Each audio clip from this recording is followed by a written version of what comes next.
जय श्री कृष्णा। आप सभी को गंगा दशहरा की बहुत बहुत शुभकामनाएं।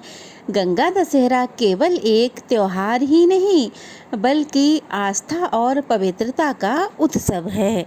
ये वो पावन दिन है जब माँ गंगा स्वर्ग लोक से धरती पर अवतरित हुई थीं और अपने पावन जल से सभी लोगों को मुक्ति का मार्ग दिखलाया था।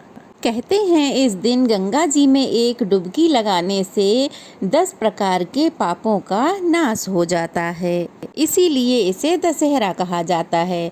तो चलिए आज के वीडियो में हम जानते हैं कि गंगा दशहरा का पर्व साल 2025 में कब मनाया जाएगा। इस दिन रहने वाले शुभ मुहूर्तों के बारे में जानेंगे, साथ ही वो सब बातें भी जानेंगे जो इस दिन को और भी दिव्य पवित्र बना देती हैं। कौन कौन सी ऐसी 10 वस्तुएं हैं जिसका दान आपको इस दिन ज़रूर करना चाहिए और गंगा जी में दीप दान आपको किस समय करना चाहिए।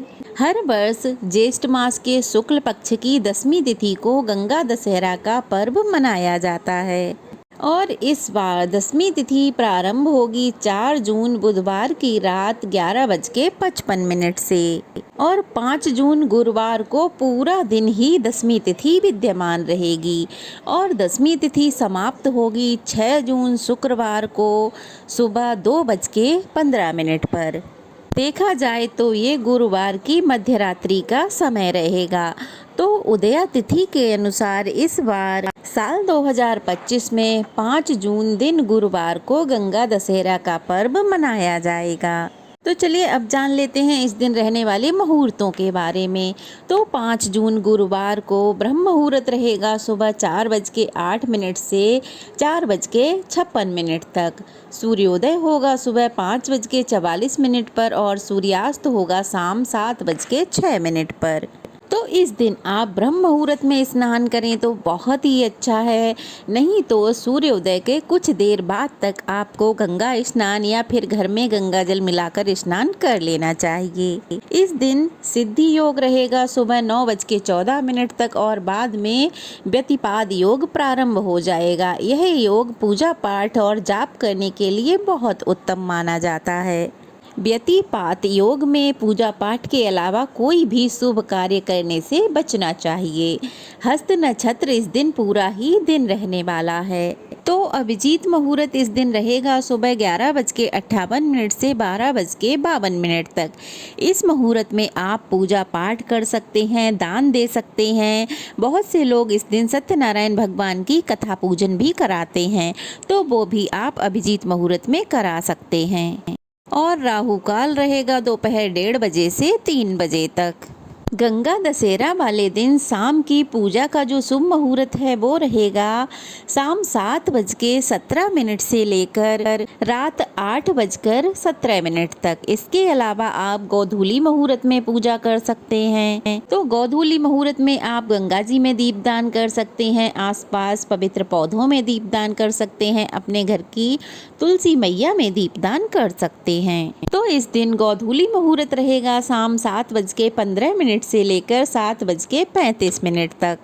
ऐसी मान्यता है कि इस दिन जो भी लोग गंगा मैया में स्नान करके दान देते हैं और ब्राह्मणों को भोजन कराते हैं, भूखे इंसानों को भोजन कराते हैं या अपनी सामर्थ्य अनुसार कुछ भी दान देते हैं, तो गंगा मैया का उन पर विशेष आशीर्वाद बना रहता है। वैसे तो इस दिन गंगा मैया में डुबकी लगाने का ही विशेष महत्व है, लेकिन अगर आप नहीं जा सकते तो घर के ही पानी में गंगा जल मिलाकर स्नान करें, फिर सूर्य देवता को अर्घ दें और उसके बाद अपने घर के आराध्य देवी देवताओं का पूजन करें। भगवान शिव और गंगा मैया का पूजन करें, माँ गंगा के मंत्रों का जाप करें। इसके बाद माँ गंगा को धूप, दीप, पुष्प, सुपारी, मिठाई आदि चीज़ें अर्पित करें। इस दिन अगर 10 की संख्या में कोई दान किया जाता है, कोई पूजा पाठ किया जाता है या 10 की संख्या में आप किसी को भोजन करा रहे हैं, पूजन सामग्री दान दे रहे हैं, तो बहुत ही शुभ माना जाता है। तो आज के दिन अपने घर परिवार की सुख शांति के लिए पूजन के बाद आप माँ गंगा की आरती अवश्य ही करें। अगर आप कर्ज में डूबे हुए हैं तो आपको क्या करना है, कच्चा सूत लेना है अपनी लंबाई के बराबर काले रंग का। उसे आप एक नारियल में लपेट दें और फिर भोलेनाथ भगवान शिव शंभू से प्रार्थना करें।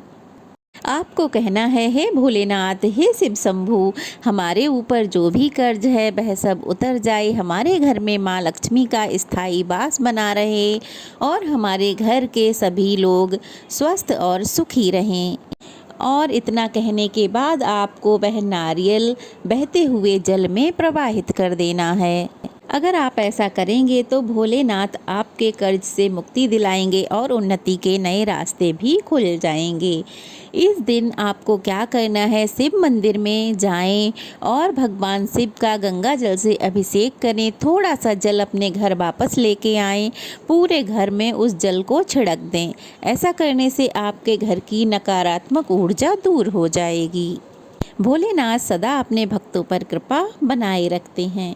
तो ये थी आज की वीडियो, कैसी लगी कमेंट बॉक्स में बताइएगा। अच्छी लगी हो तो वीडियो को लाइक करके शेयर करें, नए हैं तो चैनल को सब्सक्राइब करें। जय शिव शंभू, जय भोलेनाथ।